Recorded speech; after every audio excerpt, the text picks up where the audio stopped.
All right, howdy folks. Welcome to a very jolly edition here of Top Comics Pressing. In this video, we're going to kick off a case study on this not numbered Action Comics. This one is actually a Canadian version of Action Comics number 117. I bought this one off of Comic Link for the personal collection because I have a nice run of these DC Christmas holiday covers from the Golden Age. There's some of my, it's one of my little micro collections that I have fun with. This one is very high grade at 8.0.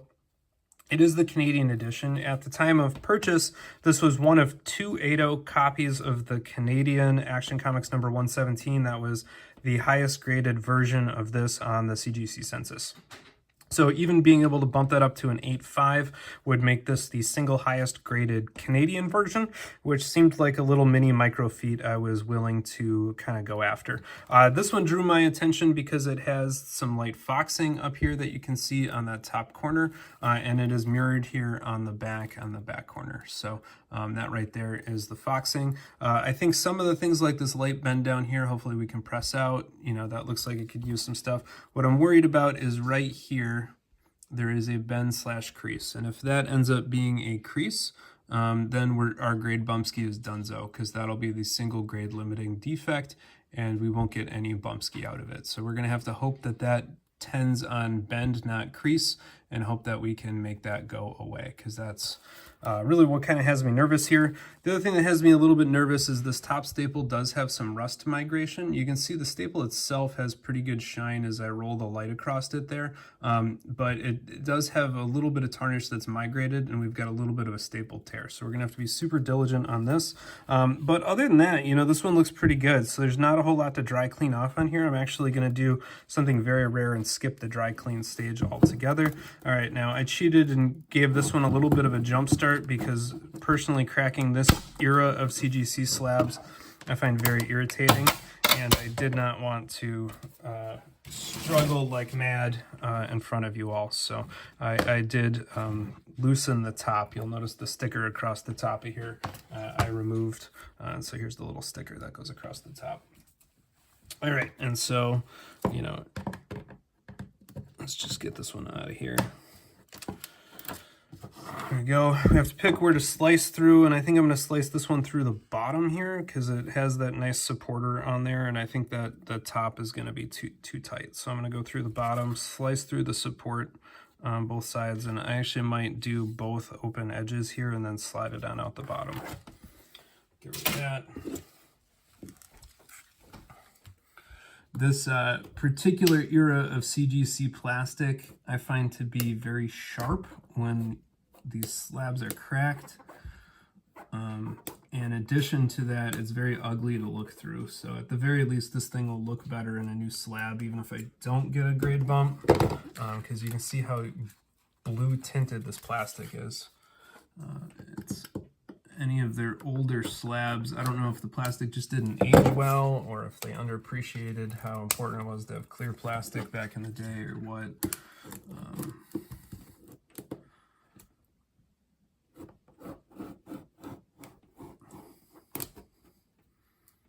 Definitely when CGC launched, I was too busy in school and way too broke to be collecting comic book slabs.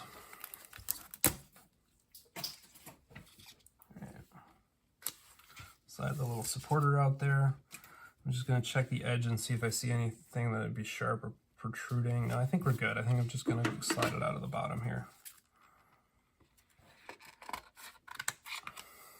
By the way, if I cover this up and that up, we have Top Comics. Yes! A Superman publication.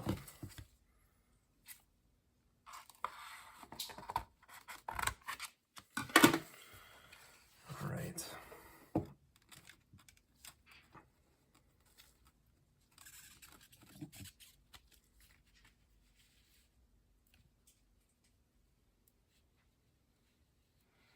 Nice and slow, easy does it.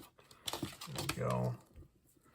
Here's what I'm worried about. I think I just lucked out. I think this will be able to press out, and I think we'll be able to make that bottom corner there look a lot better. So this is pretty slick. It looks so much brighter out of that case. I mean, you can just see here, if I compare this to a white sheet of paper, you know how blue that looks. It's like definitely dingy. So all these old slabs, if you really want your comics to sparkle, unfortunately, you got to reholder them all. All right, I'm going to take a break here and then take some pictures. Actually, you know what? We're going to skip the dry cleaning anyway. So let me just carry on through while we're live here. I'll pull out the parchment. Now, a lot of the Batman books don't actually have a Christmas story, and so this one's fun that we actually have a Christmas in the USA there. How ironic is it that Christmastown, USA is the Canadian version, so that's pretty awesome. 1948, man, this just looks great. Personally, I don't know if I would have called these off-white pages. Those look pretty nice to me, so yeah, maybe they are actually a little bit off-white. Yeah, just very gorgeous. All right, so the protocol here, I'm going to skip the dry cleaning. There's not a whole lot to dry clean off of it. What I'm going to do is pop some center support in there and then do our blue LED overlays, trying to zap that foxing. I'm actually going to try to cover up these rust spots. The blue LED overlays I've seen very occasional and sporadic issues, sometimes with rust migrating around over them. And so I'm going to try to mask this a little bit. I'm going to take a little piece of paper and a little clothespin and just kind of clothespin it over the staple just to make sure that that part doesn't get hit too much with the blue LED. Actually, I'll probably skip the clothespin and just fold some paper right there to kind of block it, just to make sure that the peroxide doesn't touch the rust there. Hydrogen peroxide and iron have all kinds of fun chemistry associated with them that literally can fill its own textbook, so I'm not going to go into that, but iron obviously is, or iron oxide is rust, and hydrogen peroxide is what we're going to use in the LED to try to lighten up that foxing. And you know, it's very slight on the front cover there, got some on the back, but I'm going to try to keep it to 2 overlays to the front cover, 2 overlays to the back cover. I'm going to try to minimize the whitening, so I'm going to use my 1.5%. We're going to see how that goes, and then we'll come on back before the press. All right, folks, welcome back here. The copy of Action Comics here that we've been working on, this Canadian edition, I got some bum news for. So this thing, I tried 2 regular blue LED overlay treatments, and you know, I think you can tell because Santa looks quite a bit brighter and a little bit less creamy. And then I tried 2 partial treatments here, and neither of them really seemed to clear out that foxing on either the front or the back. And so I was kind of disappointed by that, to be honest. So we will have to proceed with it. Now, with a book like this that is a relatively high-grade Golden Age book, it's not one that we want to screw around with and really experiment on. I don't know if it's the Canadian paper. You know, if this were an 80s Marvel book or a Silver Age Marvel book, that foxing should have been obliterated with those blue LED treatments. But it's hanging out up there and it's persisting. And instead of causing any more damage or risking anything, I'm going to count... you know, just thank my blessings we didn't cause any damage and move on and take what I can get. So before I throw this one in the press, and the reason I'm taking the moment here to interrupt the process is I want to do some ironing on this one, and I want to iron out this this bend that hopefully you can see there on the back corner. And also it looks like it goes at least a couple of pages deep into the book, and so we're going to iron out these pages as well. And then there was that pretty good corner crunch over here. So I have a full back backing board in there at the centerfold right now to support it. And I'm just gonna, you know, show you that that edge sticks out there on the bottom, so we're good there. I've got SRP paper under it. For those of you that are new to the channel, this is the same MDF board I use to slice open the slabs with. I use the underside that's all covered of razor nicks and scratches. The other side here is smooth, so I try to be very rigorous and diligent about having a damaged side for cutting into and having a clean side. I have got my Hanger 9 iron here, and normally I will use this at about that 2.0 dial, but I don't want to shock this Golden Age paper, so I've reduced it to about 1.75. And then I have my SRP paper here that we're going to put under the cover when we do the cover. And then I have my kitchen parchment, and so this is our regular old up and up Target brand. It doesn't really matter what you want, it's just silicone release paper or parchment paper for baking cookies. I like this because it is non-stick, but it does allow moisture through, so that's what I like it for. The other thing here is I have a cotton round, and you can see, you know, if I flick it, I'm not splattering water off of it, but if you look at my glove there, you can kind of see it's got it's got some water on there. So we've got it damped. I use one of these spray bottles to spray it off camera. I do that off camera just so I don't have any extra droplets over here. So I actually do it over a garbage can just to make sure I'm not getting water all over the floor or the carpet. All right, and so with that, let's go ahead and hit this, and I'm just going to start about 3 wraps deep here because I don't think I really need to go that much further. And what I'm going to do is just gently wipe the pages. You can do this on interior pages, do not do that on covers, but inner pages I've got pretty good luck with just hitting with a little bit of moisture really quick. It's also important if you're doing that to not have too much moisture on that cosmetic pad or cotton round, depending on what you want to call it. And the inner pages are much more pliable, and they tend to forget these light bends a lot easier than the cover does. I'm getting a really nice musty smell off of this decades old paper that you're unable to pick up on, but I can assure you it is a fine vintage of paper based on its aroma. So I do believe I'm getting essences of must and perhaps old shoe, maybe deep closet and mothball overtones. All right, that's my wine tasting joke. It always cracks me up when you get coffee or wine and they have all these completely ridiculous flavors in there. Like, yeah, a little bit of pear. Yeah, I definitely get the pear. Anyway, so if you can tell from there, that little bend line is completely gone. So that paper's completely forgot it was bent. So the cover's up next now. What we're going to do is slide our SRP paper under the cover. This is my full Teflon kind of sheet that I use for pressing. Just slide that under there. And then I'm going to put the parchment over it. You don't want to put direct humidity on that cover material. And I'm just going to wipe the parchment and then just kind of iron down over the corner. And hopefully this will work quite nice. The parchment does wrinkle up, especially around the corner, which is fine. I'm just going to deliver a little bit of a hit in there and hopefully be able to get that smoothed out. I'm not seeing it smooth out on the first attempt here. We'll probably try a couple, and I might try a little bit of a ball bearing over the corner depending on how it looks.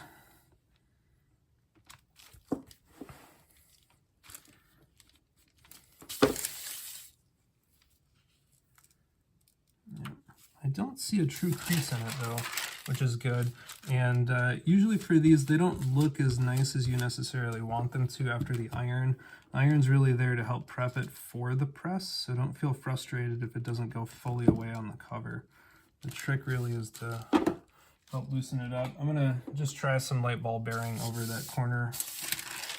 Paper, I don't see any signs of brittleness on the paper, so I think it should be fine here. Obviously, if you see any discoloration or true tanning or anything like that, you want to be much more cautious about applying pressure to it, because of course if it's brittle and you put a bunch of weight on it, you're just going to crack it. I don't see any evidence of anything like that on this book. Looks like it's in super nice shape. It's going to be one I'm going to enjoy in the collection for a while. Santa Claus is definitely coming to town, but Superman's going to throw him in jail for stealing those cookies. That's why he's coming down the chimney. At least that's the story I'm going to give people. Can't just take cookies off of some poor little kid's plate.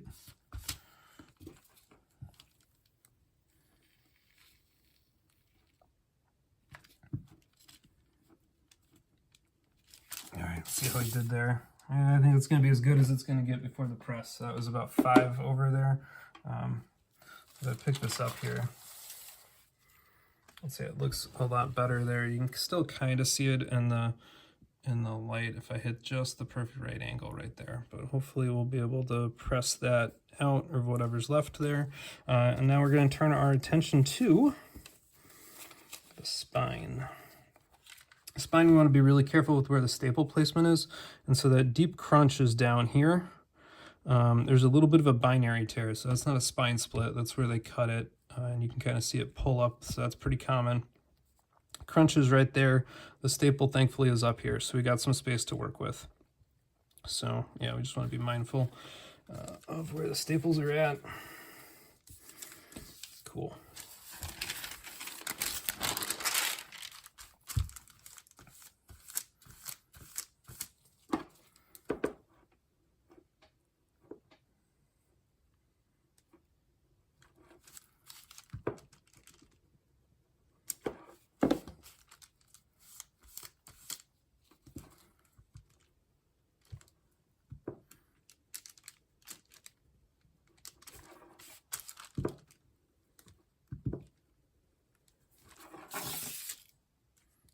came out really nice so far. So I don't want to push it too far. Actually, I might pull the backer board out and do it. And you can still see a little bit right there, but it is much better. I'm going to pull the backer board out so I can put a little bit more pressure on it. I don't want to, you can kind of see if you look at it on the side there, you can see where it's starting to put some spine pressure on there. As long as you're away from the staples, you can do it without a backer board in there. But if you get close to the staples, you need to make sure you got some support under.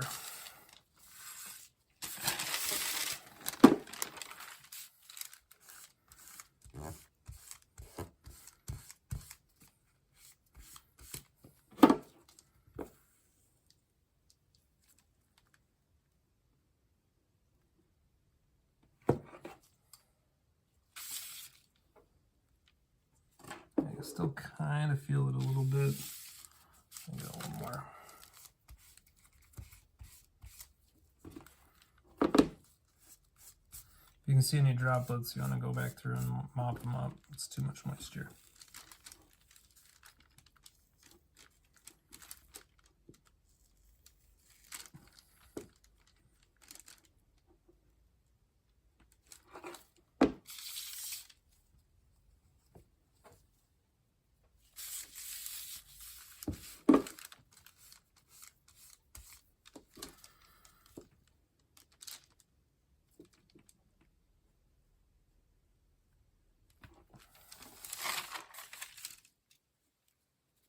I can still kind of feel it, but I can't see it anywhere near as much.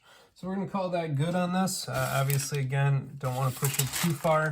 Again, to be the world's highest graded Canadian edition, it only needs to hit an 8.5, so we're looking for pretty modest bump skis. I am genuinely disappointed that that foxing did not clear better, but whatever, it looks still pretty amazing. So I'm going to pop this one in the press. I'm going to give it my standard Golden Age press, where I humidify a little bit differently than normal. So on a normal 80s book or 90s book, I'll open it at the centerfold and let both halves of the cover humidify at the same time. With older books with delicate staples and delicate spines, that's absolutely a bad idea. And so those books I'll put in, let the top humidify, let the bottom humidify, and then I'll press it. I usually press Golden Age books about 5 to 10 degrees below a normal book. So this one's going to go in at about 155.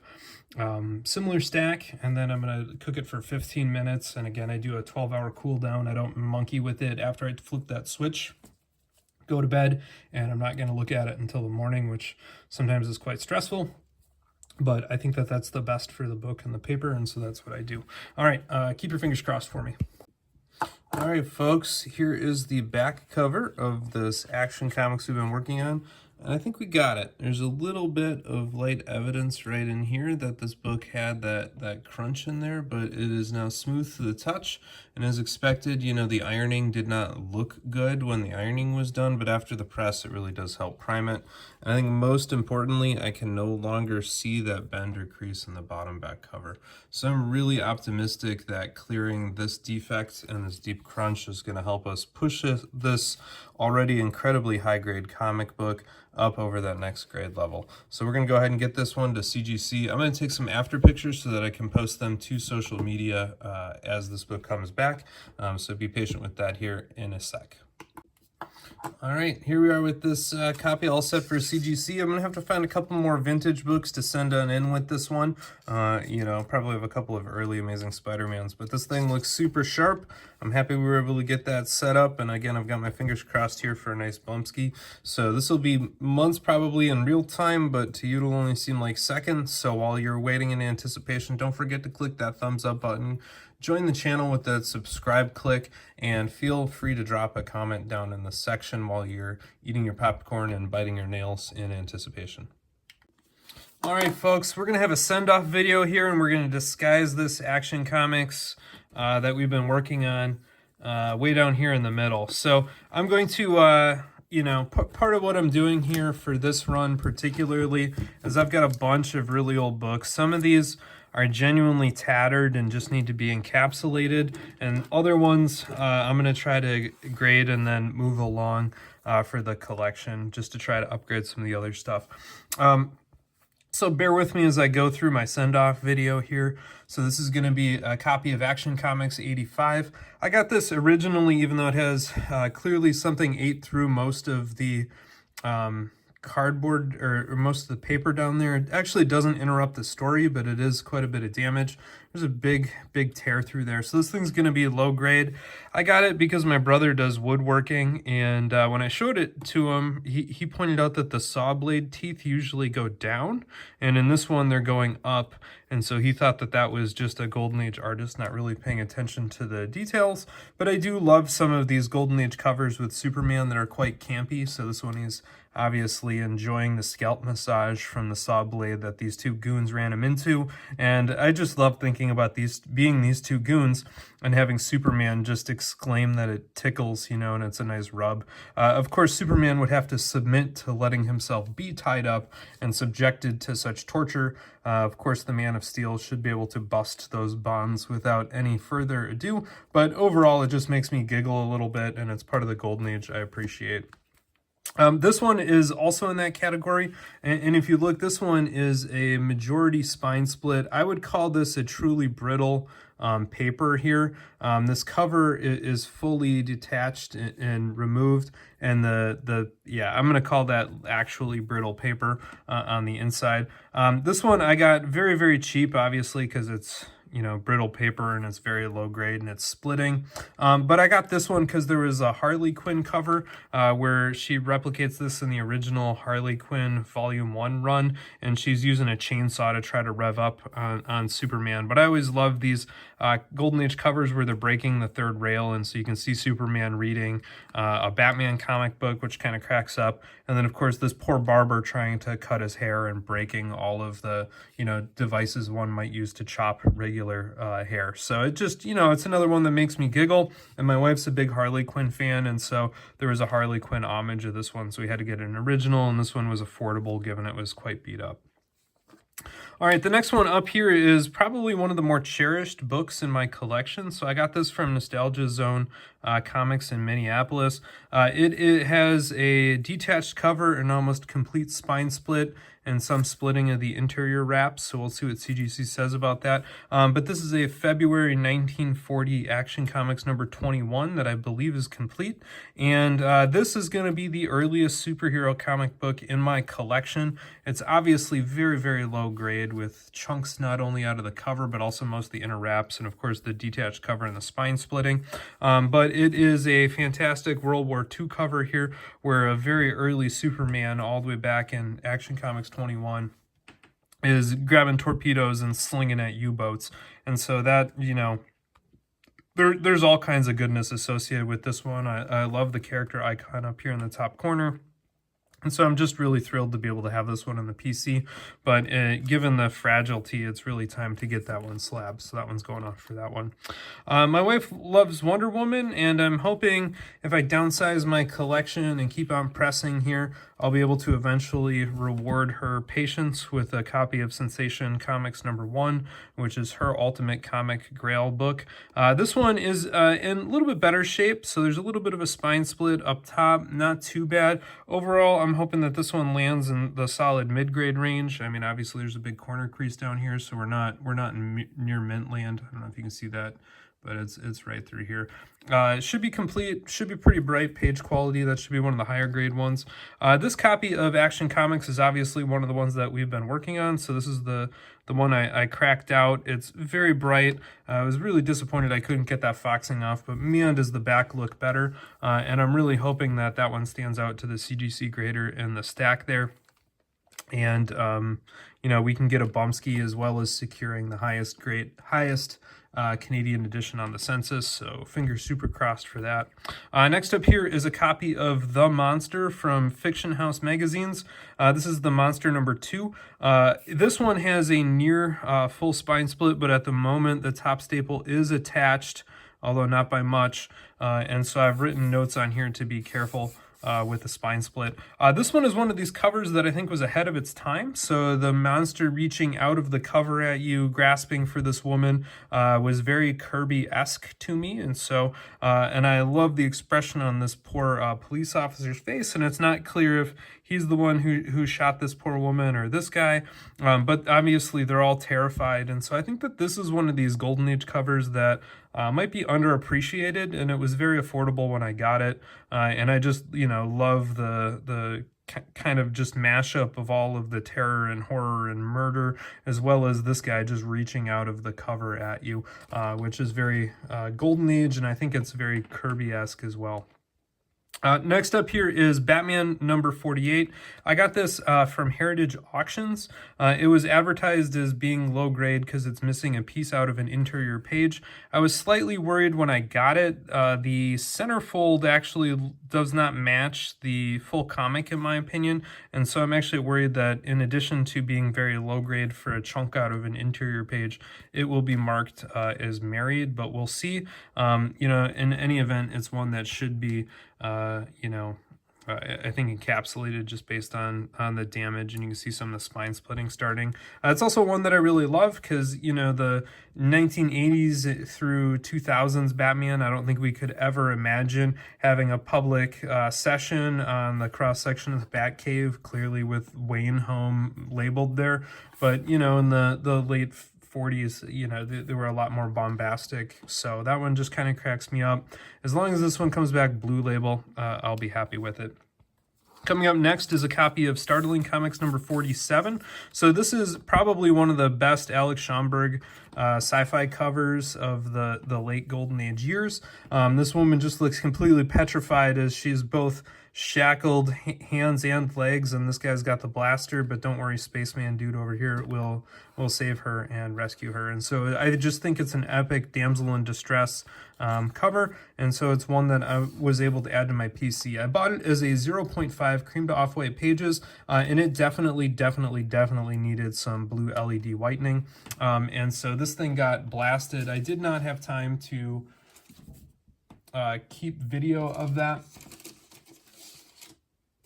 I just went ahead and did it, but what I wanted to point out is even though it does look quite bright at the moment, it's still definitely not white. It still has a very clear creaminess to it, but geez, it looks a lot better. So if that one comes back, another CGC 0.5 blue label, what I'll do is post the before and after pictures. There is a risk on this one I overdid it, but we will see what CGC says. All right, Tales of Suspense 52, the first appearance of the Black Widow. I got this one also from Nostalgia Zone Comics. It was advertised as very, very low grade. You can see it has a detached cover with essentially a full-length spine split. It's not, at the moment, a full-length spine split. It was one that had a whole bunch of damage and also had a very nasty spine roll. And so I was able to correct the spine roll on the inner pages and then refold it. I did make the spine split a little bit worse when I refolded the cover, but overall I think it's much better, and it fits at least in a Silver Age Mylar at the moment, which is a lot better than it did when I got it. This one I also got from Nostalgia Zone, Strange Tales Annual number 2, one of the first crossovers here of the Spider-Man and the Human Torch. You'll notice the Spider-Man does not have his iconic spider logo on his chest. I think this is a Kirby cover, and that contrasts with the Steve Ditko. I'd have to double check that, but I'm pretty sure that's how this one goes. Anyway, this one I got from them. It's pretty rare to find. I think it's an underappreciated early crossover. I'm just going to have them slab it. It's definitely low grade. It's got a bunch of spine damage on both the top and the bottom. But again, one that's quite nice and I think presents super, super sharp. So that one will be a good one. This is the lowest grade, most disgusting copy of Amazing Spider-Man number 13 I'd ever seen. But I needed one for the Amazing Spider-Man run. When I put that together, I've since broken that run to be able to upgrade to get some of the Golden Age books that I've enjoyed and showed off. And this one I think is going to follow that suit where I'm just going to slab it and move it along. I'm not personally a very big Mysterio fan. It's not one of my favorite covers. And, it just needs to get sent to somebody else who will enjoy it. The rest of these are all going to be Amazing Spider-Mans from my kind of PC Amazing Spider-Man run that I'm slowly cracking to be able to, again, fund some of of the other books. Ones like this are ones that, you know, I'm kind of transitioning towards, even though they're not inherently more valuable. A lot of people would probably think that is a backward step to be able to sell Amazing Spider-Mans to pick up some goofy Golden Age books. But that's where I'm at, mostly because these were all low grade when I got them. And then in addition to that, you know, I just went and bought the omnibus, so I have all of the content of the Amazing Spider-Man in hardcover, which I'm okay with. Same thing as here with the Amazing Spider-Man 11, so you can see it's just really tattered. The whole point of sending these is really just to protect them. This one I actually had bought from Heritage, so we'll see how close Heritage's grading is to this. So this one says condition fair, so we'll see if that comes in spot on. You know, a lot of structural damage. Again, it was just the cheapest copy I could pick up at the time to let me claim at one point in my lifetime I had a full run of Amazing Spider-Man. Same here with the Spider-Man Annual. And then this one is an odd one. I don't know what I'm going to do with this one. So Marvel Mystery Comics number 47, Golden Age, Alex Schomburg. This is my only Marvel Schomburg cover from any of the, you know, Human Torch, Young Allies, etc., etc., etc. This is really my only pre-code Marvel book I have in my collection. It is a single wartime staple, which is why I'm going to send it. At the moment, it's pretty, it's still attached, but it's quite weak. I think somebody monkeyed with the interior of the book, though, so we're going to have to see what CGC says. I am pretty confident this one will come back with a green or purple label, but we'll see. We'll see how it shakes out. In any event, it still looks great from arm's length, and you know, we'll see how that goes. So that's what we're going to send here. So it's about 15 comic books. These are all going to go through the vintage tier, and we'll see how that shakes out. Keep your fingers crossed for me. Most of all, let's keep your fingers crossed for that big bumpski on the Canadian Action 115. All right, howdy folks. Welcome to Top Comics Pressing. I got a box back here, fresh from CGC. And so you know what that means. It's time for an unboxing. So let's crack this thing open. This should have 15 vintage comics in it. And I happen to know a little bit more about this one than I normally do at this stage because I was upcharged for not one, but actually two of the vintage comics in this lot. Got bumped all the way to unlimited value, which means CGC thinks that they are worth at least $1,000. Now, I know the idea of CGC upcharging people when CGC deems that the comics are worth more than the associated tier.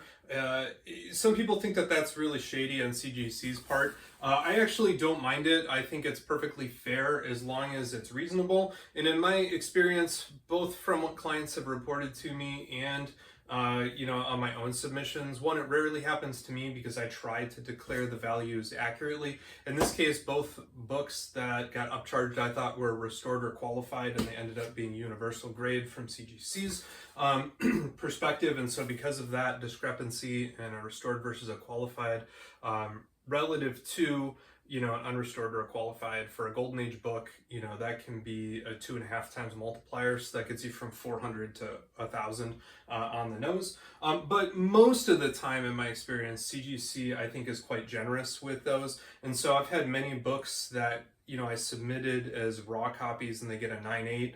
The raw near mint price might be $300 or $400. The 9.8 price might be $1,000, and I've never had CGC charge me based on the 9.8 price. I think they do a pretty good job of charging based on the raw near mint price, or at least, you know, associating their fees based on that. And I don't think it's unreasonable for them to do that. Particularly because, you know, otherwise you might have people submitting AF-15s and claiming they're $500, and obviously upcharging for those mega grail books is part of CGC's business model.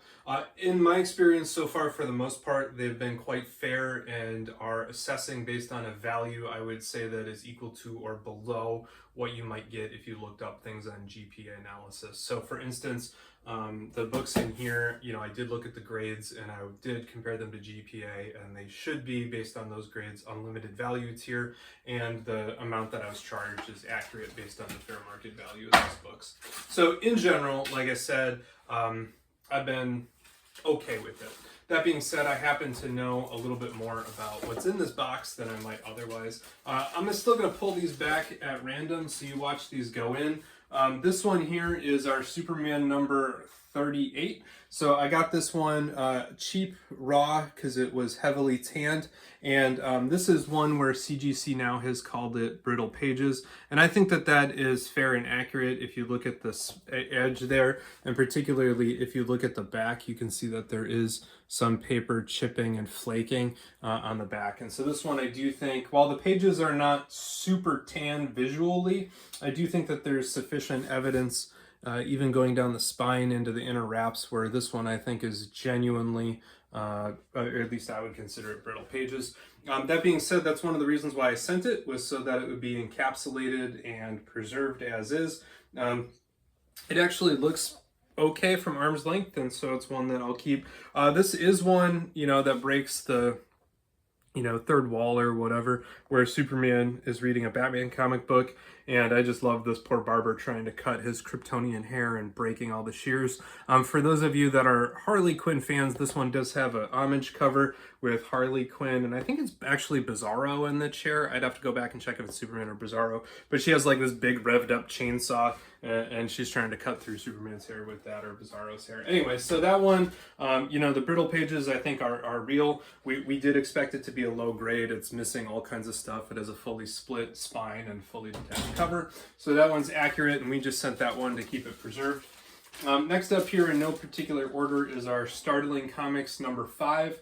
This one I did get universal grade blue label before as a 0.5, and here's the label for that. And I did expect that one to be incomplete again. You might ask, Joe, why would you take an incomplete comic and resubmit it only to get a incomplete 0.5 again? And the short answer is because I made it look pretty. I took a comic that needed some serious blue LED whitening and heavy cleaning, and I gave it the old Top Comics facelift, and now it is a much prettier Alex Schomburg, you know, Good Girl Golden Age cover, and so that's pretty sweet. This one is actually signed Schomburg instead of Zella, and so it's one of the Startlings that's actually signed Schomburg. So anyway, it's up there. I don't think it's my favorite of the Startling or Wonder Comics painted covers, but it's a goodie. So, you know, there we go with that. All right, next up here is my copy of Monster number 2. This is a Golden Age pre-code horror cover. It's actually one I saw by random chance. It's not one that people hype or talk about. It's definitely not one that's on, you know, the super high end of Golden Age books that people really chase after, but I think it's genuinely underappreciated. So I'm really digging the monster reaching out of the page. You know, it has some very early Jack Kirby vibes to it for the Whitman cover here, and I really love, you know, it's not clear to me from the cover, did this guy shoot both women? Did this guy do something? You know, there's all kinds of murder, mayhem, and horror on the edge of this cover, and in the middle of it is just the dark abysmal reaching out at you. And so I think it's a good cover. I also think it's a little bit more unique that you have oranges and blues with the greens. So that's not a color palette that you see very often in Golden Age covers. And so this one I was happy to pick up, and you know, I think it's just a fun pre-code horror comic book. So cool there. All right, what else do we got here? We have Sensation Comics number 45. This is one I picked up from Nostalgia Zone Comics when I was in Minneapolis. It's coming out a little bit higher. I think Chris had it as good plus, so that would, or good very good, so that would be like a 3.0. 4.5 would be very good plus copy, and so very nice, fun one. Wonder Woman on the cover. I think this is one of my only Golden Age Sensation comics, and so you know, hopefully we'll be able to upgrade to that Sensation Comics number 1 here not too long. This one I think probably will be going up for consignment, but we will see. We will see. All right, next on up here is a copy of Batman number 48. Now this one I got raw from Heritage Comics, and CGC has called that brittle pages. I think that is probably overkill. So I might actually crack this one and we might test it out. You know, you can see there that they have brittle pages. I didn't think that when I was working on it or playing with this book. I think that's probably a little excessive on the page quality. You know, you can see down there on the bottom, the cover is missing, but there's no splitting or fraying on that spine. They mentioned heavy splitting on the top, and I think it's actually where there was a binary tear. So if you look, you can see that that is a Golden Age binary tear, and you know, that may have just frayed across there. Anyway, they've called this one brittle pages. They've also lost a chunk of my book in the outer slab, so if you can see that floating right there. See if I go around the front, there's definitely a nice chunk of the comic hanging out. Right here, you can see it. So again, on these Golden Age books, it's always horrifying to me when you see pieces like that, and that's going to be sealed within the inner well. So yeah, anyway, that one might be going back for a camcorder and see if we can get that piece out. Here's the Heritage auction number. You can look it up if you want. So they had the grade right. I think it's a little unfortunate that they don't mention anything about the page quality on the raw books, but whatever, that's how it goes. I guess that's why you would prefer to buy one that's pre-slabbed, so you don't get hit with that brittle pages label. All right, here we have Amazing Spider-Man number 11. Now this one features the wonderful art of Steve Ditko with Dr. Octopus. So this is the second appearance of Dr. Octopus, and it is also his second cover appearance. And there we go, he's chasing after poor Peter Parker. Now this one did get the page value of white pages, so that's of course sought after.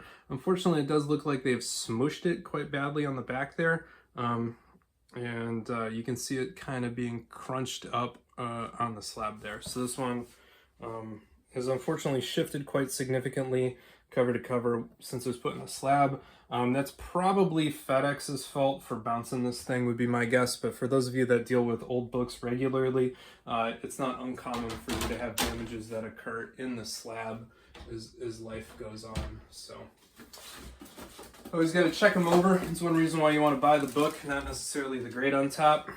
All right, next up here is a Tales of Suspense number 52. So this would be the first appearance of the Black Widow, off-white pages. This is also one that I got from Nostalgia Zone Comics. This one came to me with some pretty significant spine roll and spine splitting, and it was in my more naive days of trying to fix a spine roll, so I wouldn't attempt that on a book today. But on this one, I did attempt it, and I caused significantly more spine splits across the side. So lesson learned, if you see spine splitting existing on a book that has spine rolling, you probably don't want to stress it with a spine roll fix. That being said, it was never going to score above a 2 or a 2.5 with all of the creasing that's all the way around here. And like I said, it already had pre-existing staple pop and some pre-existing spine split, as well as this chunk missing out of the bottom.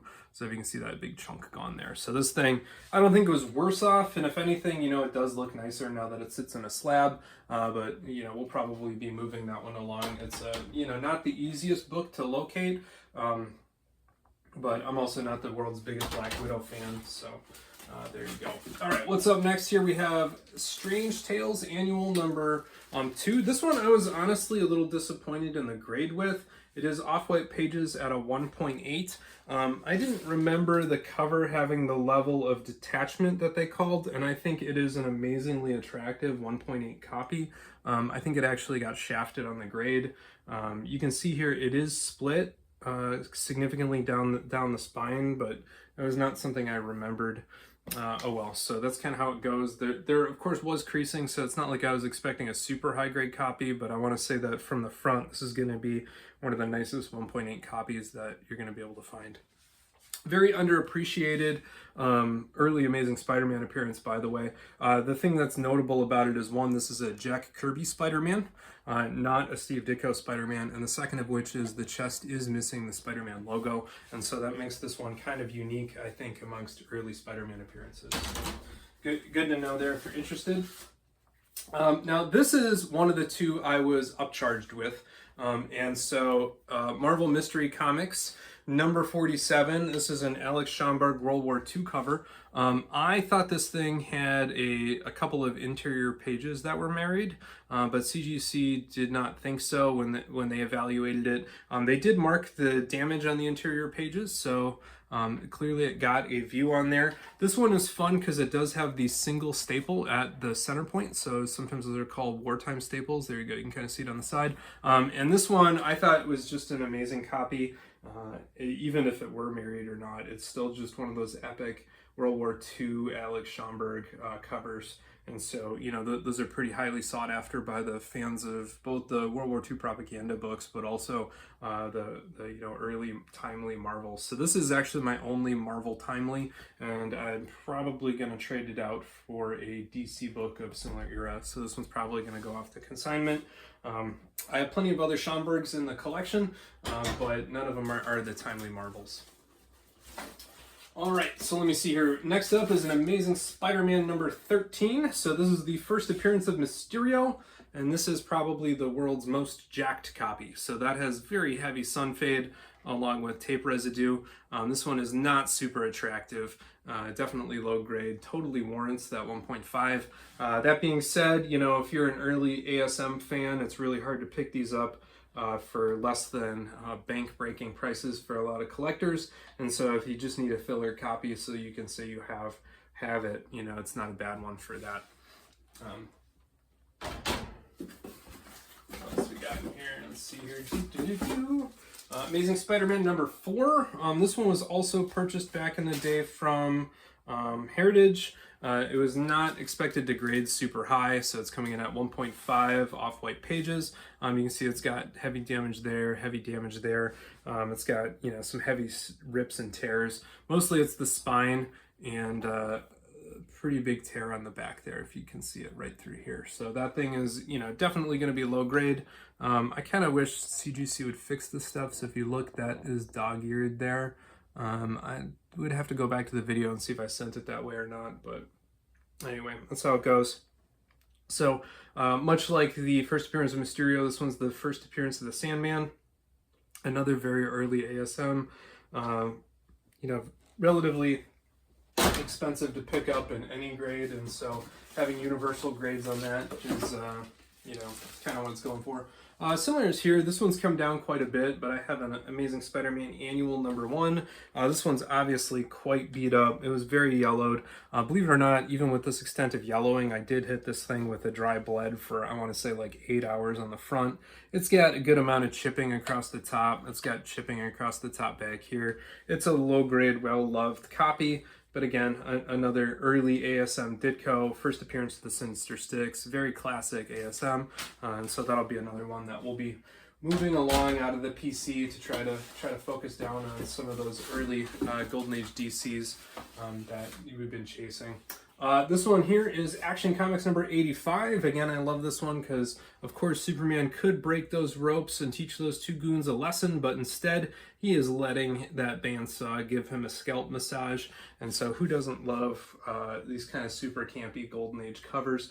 This one's coming in at 2.5 pages, or 2.5. That is certainly appropriate given the extensive chew down there and some of the other damage here on the back spine. So I think that is graded just fine. And I will point out this one was white pages. So again, nice bonus to finding these kind of raw books up in the great north state of Minnesota. Anyway. All right, we got 2 more left in the box here. We got an Action Comics number 21. This is the second one that was upcharged by CGC. This is going to be my earliest superhero comic in my collection. So this one is from February of 1940 and features Superman flying down with a torpedo to sink that German U-boat. It does have a fully split spine, which is fully detached from the cover, but it is a universal copy of Action Comics number 21, and from arm's length I think it's quite a looker. You know, it doesn't have any huge damage. It's got a little bit of a chip or a slice out there. It's got a little bit of a visible tear down there on the bottom. So again, I wish CGC would have, you know, refolded that so all the white little bits kind of tuck under and make it a little bit less obvious that there's a tear there just by kind of folding the paper. Usually the paper's not split evenly down the middle. It kind of has a groove to it. So you can do it this way or this way, and usually one of them exposes more white than the other one.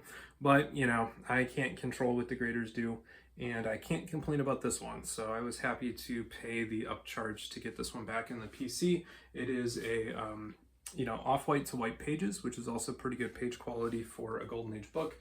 And I do remember opening that one up and actually reading the interior, and it was quite bright. Now, this one is the controversial book of the submission. And here is our Blue Label Action Comics. This is the Canadian edition. You can see right there by my finger. 8.0 Action Comics, I believe 117. What do we got there? Yep. So in the fine print, you can see it's the Canadian version of Action Comics number 117. This is clearly a blue label. This is clearly a green label. It's the same book, so if you've been following along, you can see that rust tanning up on top. It's got the same staple rust.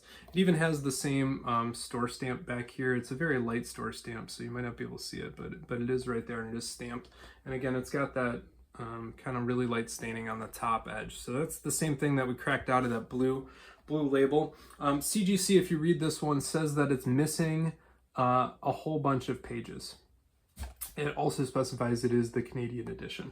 Now, if you think about how wraps are counted, you take that one sheet of paper and you fold it in half, and then you print on the front and the back side a page. And so each wrap has 4 pages.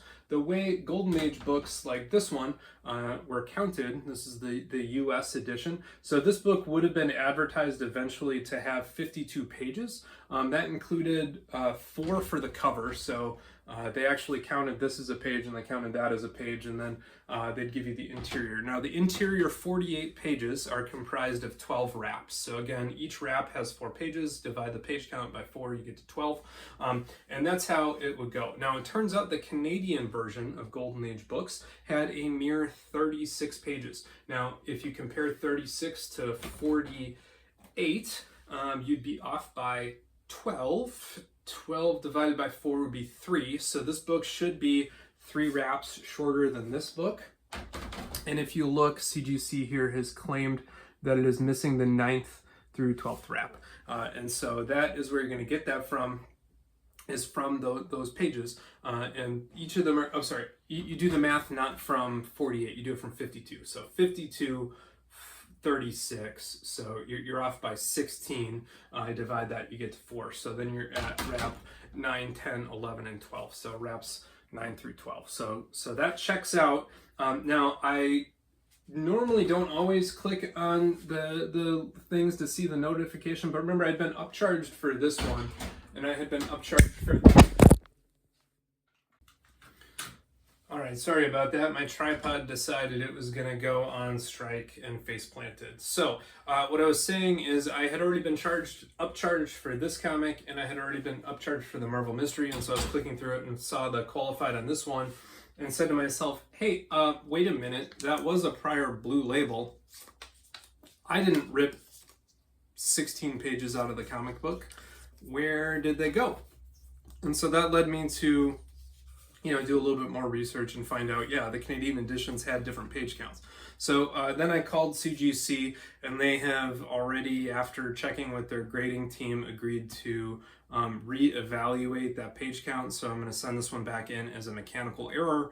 I'm going to hopefully send that back in tonight after I'm done recording this. We'll have to see if we can get that straightened away. But this is pretty bummer to go from an 8.0, do all the work, face plant on the Bumsky attempt, even after the iron and the press, and then get labeled with a qualified page missing for the exact same book. And I don't think that there's any doubt, or could be any doubt, that these are the same books. So you all watched me crack it.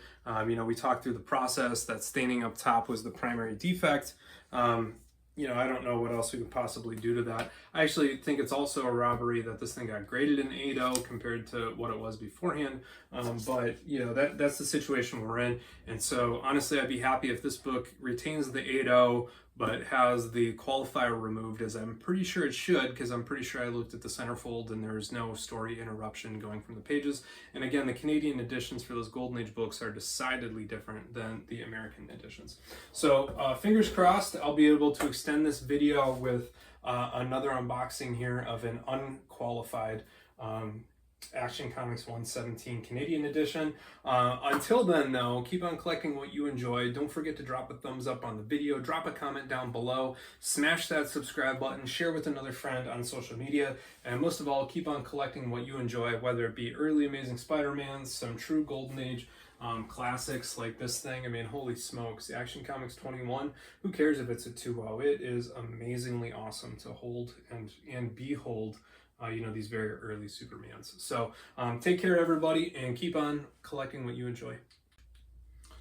All right, howdy folks. We got a box here, and this one's fresh back from CGC. Now this one was sent as a mechanical error for that Canadian edition of Action Comics that was labeled qualified. We'll see what they said about it. And then we had one busted slab, so we'll see how that shakes out. Now this is a new box here from CGC I'm not familiar with, and so we'll see what's on the inside of this one here as I cut through the tape. And I know people have fancier box cutters, and I actually use one to open up the slabs, so you know I have one. But there's something satisfying about using scissors with the blade edge open, and so I'm going to do it that way. Alright, let's pop this on out here, and they have some fun new packing material. Look at this. Maybe they took me seriously after I showed all of the videos of busted slabs upon arrival. Here we go. We've got a nice bubble or cage. So this is kind of a cool thing here. So that's fun. We'll see about that. And then, yep, it looks like we've got two of them in here, and I see blue, which makes me so happy. So happy. I'm a little bummed out it didn't Bunsky after all of that. Oh yeah, here's our Action Comics number 85. So this is the one that had the busted slab. Knew it was never going to be a high grade issue. I mean, you can see the staple tear from arm's length. It's got silverfish damage on the back, and you know, something clearly ate through most of the bottom corner. So, you know, good plus is the condition on that one, but it is a book from 1945 with white pages, which is pretty epic.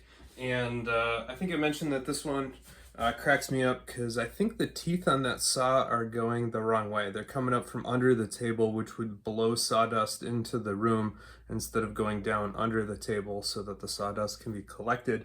But either way, I think it's hysterical. Superman let these two goons tie him on up, and then, you know, obviously it's Superman, so he should be able to bust those ropes no problem. But that's the campy mid to late 1940s Superman that I love. And this one makes me so happy to be back in the universal grade. So I'm happy CGC corrected that. Very frustrating to have it, you know, be required to send it back on in for a second time, but they did fix it without too much of a grief. And so I do like that. And I will say, even though we did not get the bump ski, the back corner does look a whole heck of a lot better, and this is not really, you know, fixed, but in general this comic book presents amazingly well for being from 1948, again with the major issue being perhaps that staple tear with a little bit of rust and a little bit of rust migration. So all in all, very happy to keep the 8.0. This one was one of two copies at that highest 8.0 grade for the Canadian edition, and so that's pretty cool to have in the collection as well. All right, other than that, hopefully you enjoyed this one. This one is a tag team issue here where not only did we cram in a case study, which netted us nothing, but we also did a CGC unboxing of some pretty awesome vintage comic books, and are concluding here. So please go ahead and give the video a thumbs up. Smash that subscribe button down below if you're not already a subscriber. YouTube tells me more than half the viewers are not subscribers, so click the subscribe button. And of course, feel free to reach out on Facebook or Instagram. I do have before and after pictures of this one, and so I might post those to Facebook and Instagram at the same time. But at least it's back home, and this one was meant to be a PC edition anyhow from 1948, so to go with the Christmas covers collection. So take care, everybody.